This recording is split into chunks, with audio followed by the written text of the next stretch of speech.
오늘은 2023년 5월 31일부터 지난 일주일간의 말씀 묵상 나누겠습니다. 저는 여전히 로마서를 묵상하고 있습니다. 말씀 묵상 시작합니다. 2023년 5월 31일 로마서 3장 1에서 20절 말씀.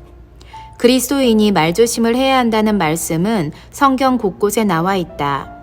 그래서인지 혀를 잘 다스려야 하고 악한 말을 해서는 안 된다는 것이 우리에게 각인되어 있는 말씀 원리 중에 하나이다. 그리고 오늘 사도 바울도 그와 같은 말을 하고 있다. 그들의 목구멍은 열린 무덤이요 그 혀로는 속임을 일삼으며 그 입술에는 독사의 독이 있고 그 입에는 저주와 악독이 가득하다라고. 다시 한번 느끼게 된다. 우리가 어떤 말을 입에 달고 살아야 하는 것인지 말이다. 악한 말, 저주하는 말, 무시하는 말, 남을 험담하는 말 등 상식적으로도 좋지 않은 말을 굳이 할 필요가 없다는 것을 오늘 말씀을 통해서도 분명히 알 수 있는데 왜 우리는 안 해도 될 말을 하는 걸까?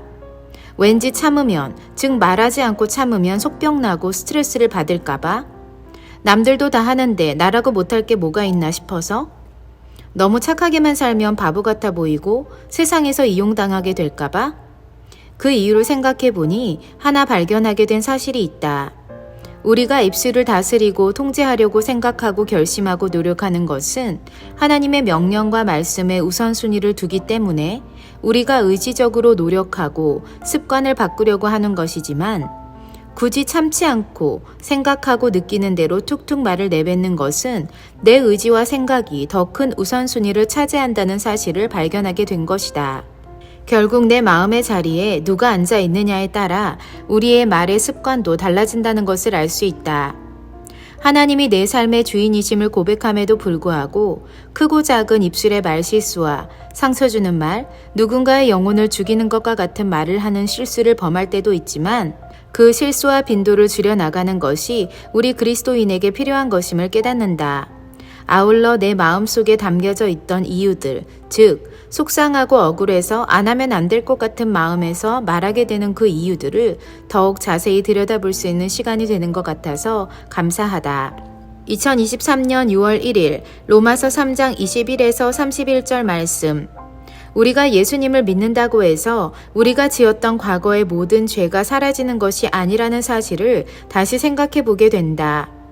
하나님은 분명 우리가 지은 모든 죄에 대해서 낱낱이 살피시고 아시겠지만 우리를 향해 그분의 참으심을 보이신다고 성경은 말하고 있다. 죄가 없어서가 아니라 그 죄에 대하여 참아주시고 봐주시는 이유가 바로 우리가 예수님을 믿는다는 사실 때문이다. 우리가 예수님을 믿어 의롭다 함을 얻지 못한다면 하나님께서 우리 죄에 대하여 참아주실 이유는 없으시다. 그렇기 때문에 죄에 합당한 벌을 받는 것이 마땅한 것이다. 하지만 우리가 예수님을 믿으면 믿음 그 자체로 인하여 우리 죄를 참아주시고 예수님과 같은 지위로 우리를 높여주신다. 하나님의 자녀가 되는 것이다. 그러니 우리 인간이 예수님을 믿고 구원받는 백성이 되었다고 확신하며 하나님 앞에서 막 살아가서는 안 된다. 우리의 죄가 소멸된 것이 아니라 하나님께서 참아주시고 덮어주신 것이기에 하나님의 은혜의 덮개가 없으면 죄는 다시 수면에 노출된다는 사실을 기억하고 겸손해야 한다. 우리의 죄가 다시 고개를 들지 못하도록 하나님의 다스리심을 항상 구하며 살아야 한다. 명심하자. 2023년 6월 2일 로마서 4장 1에서 12절 말씀. 어제 묵상했던 말씀이 오늘 더욱 선명하게 드러나는 것을 보게 된다. 아브라함은 의로운 사람이 될 수 없다. 하지만 하나님을 믿는 믿음 때문에 하나님은 그를 의롭다고 여겨주셨다. 일을 열심히 한 사람이 월급을 받을 때 그 사람은 자신의 월급은 수고의 대가로 당연하게 생각하겠지만 일을 하지도 않았는데 하나님을 믿음으로 말미암아 의롭다고 여김을 받았다면 그것이 복이 되는 것이다. 다시 말해 어떻게 여김을 받느냐가 중요한 것이다. 실제 우리의 모습보다 중요한 것은 하나님께서 우리를 어떻게 여겨주시느냐이다. 불법이 사함을 받고 죄가 가리어짐을 받은 사람들은 복이 있고 주께서 그 죄를 인정하지 아니하실 사람은 복이 있도다. 그렇기 때문에 이 말씀은 참으로 은혜이고 참 복음이라고 생각이 든다. 우리의 죄와 허물은 없어지는 것이 아니라 가려진 것이라는 사실을 기억해야 한다. 그것이 우리가 하나님 앞에서 결코 교만해질 수 없는 이유이다. 하나님을 떠난 백성들, 구원받은 그리스도인이라고 믿고 세상에 속해 사는 그리스도인들, 그들이 속히 주님 앞에 돌아와야 하는데 어떡하나. 잃어버린 영혼들을 향한 우리 부부의 마음이 바로 이와 같다. 그들이 어서 속히 하나님의 전으로 나아오길 기도한다. 2023년 6월 3일 로마서 4장 13에서 25절 말씀. 하나님은 아브라함의 믿음을 특별히 여기셨는데 그도 그럴 것이 아브라함은 자신이 100세나 되어 몸이 죽은 것 같이 느껴졌고 사라의 태 역시도 죽은 것 같았음을 알았지만 그래도 그의 믿음이 약해지지 않았었다. 그는 하나님의 약속을 의심하지 않았고 오히려 믿음으로 견고해져서 하나님께 영광을 돌렸으며 약속하신 그것을 능히 이루실 줄 확신하였다. 하나님은 이런 모습을 보며 아브라함을 의롭게 여기셨던 것이다. 여기서 하나님께서 내게 주신 말씀 중에 하나는 내가 예전부터 기도해 오던 아브라함과 같은 믿음의 사람을 만나게 해달라고, 또 예비하신 배우자가 그런 믿음의 사람으로 세워지게 해달라고 기도했던 것이 이미 응답되었음을 확인시켜 주셨다는 데 있다. 우리 목사님이 지금 기도하고 있는 한 가지, 그것을 위해 믿음으로 집중하며 기도하고 또 하나님께서 능히 하실 것이라는 성경의 모든 말씀에 근거하여 확신 있게 선포하는 것을 옆에서 지켜보며 함께 기도하고 있다. 그리고 오늘 깨닫게 되었다. 하나님께서 내 기도에 이미 응답하셨다는 사실을 말이다. 그러니 남편과 나의 간절한 소망을 담은 지금의 기도도 응답하셨다고 믿는다. 아멘. 2023년 6월 4일 로마서 5장 1에서 11절 말씀. 소망에 대한 새로운 발견을 했다.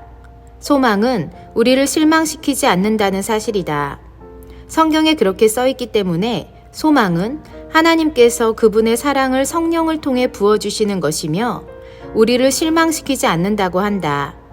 이 말은 소망을 부어주시고 심어주신 분이 바로 하나님이시라는 것을 의미하기에 우리 입술을 통해 고백되어지는 어떤 소망이 있다면 그것은 반드시 이루어진다고 믿으면 되는 것 같다.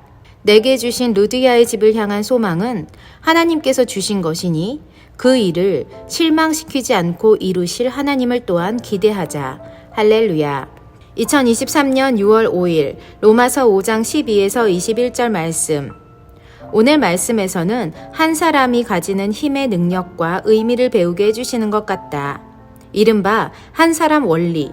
아담 한 사람을 통해서 죄가 세상에 들어왔지만 또 예수님 한 분으로 말미암아 다시 생명을 얻을 수 있는 길이 열려졌다. 이 단순한 한 사람 원리는 우리의 일상 곳곳을 지배한다는 생각이 들었다. 영향력이라는 이름으로 말이다. 우리는 누군가의 삶을 죄악된 곳으로 인도할 수도 있고 반대로 생명의 길로 인도할 수도 있다. 선택은 우리의 몫이지만 우리가 만나는 모든 사람, 즉 한 사람 한 사람에게 우리가 어떤 존재인지를 되새겨 봐야 한다. 아담 같은 한 사람인지 아니면 예수님과 같은 한 사람인지 말이다. 한 사람 한 사람씩 내 주변을 떠올려 보고 그들에게 우리가 어떤 존재인지를 생각해 봐야 하며 누구에게는 죄악의 길, 또 누구에게는 생명의 길로 인도하는 등의 선택적 영향력은 존재할 수 없다는 사실을 기억하며 우리의 삶의 길이 여기서 밝히 보여지게 될 것 같다. 오늘 아주 중요한 질문으로 내게 찾아와 주신 하나님 감사합니다. 영혼들을 생명의 길로 인도하는 하나님의 사람이 되게 하소서. 2023년 6월 6일 로마서 6장 1에서 14절 말씀. 하나님은 우리 몸의 어느 한 지체도 죄에게 내어주지 말라고 하신다. 그것이 악의 무기가 될 수 있으니 말이다. 오히려 우리 몸을 하나님께 드리라고 하신다. 그러면 의로운 무기가 될 수 있다고. 우리 몸의 지체라고 하면 눈, 코, 입, 귀, 손, 발, 무릎, 손바닥, 다리 등 여러 가지로 살펴볼 수 있을 것이다. 우리 눈이 악한 것을 보지 않도록 지키는 것도 죄에게 내 지체를 내주지 않는 방법이고 악한 말에 귀를 기울이지 않는 것, 세상적인 것으로 발걸음을 옮기지 않는 것, 손으로 남의 것을 만지거나 탐내지 않는 것 등 다양한 방법이 우리를 죄로부터 지킬 수 있는 방법에 속한다. 가끔 우리는 몸이 말을 안 들어 라고 말하며 우리의 생각과 몸을 봉인해제시켜버리는 경우들이 있는 것을 본다. 육체적 쉼이 필요한 때는 물론 쉬어야 하겠지만 영적인 관점에서는 몸이 말을 안 들게 해서는 안 된다는 사실을 기억하자. 이럴 때 우리는 이미 자기 통제를 상실한 상태가 되어버렸다는 증거가 되기 때문이다. 죄로부터 우리를 지키는 것은 결코 쉬운 일이 아니다. 노력해야 하고 결단해야 하며 처절하게 싸워야 한다. 성경은 우리에게 피 흘리기까지 죄와 싸우라고 하지 않는가? 그만큼 중요한 것임을 기억하고 또 기억하자.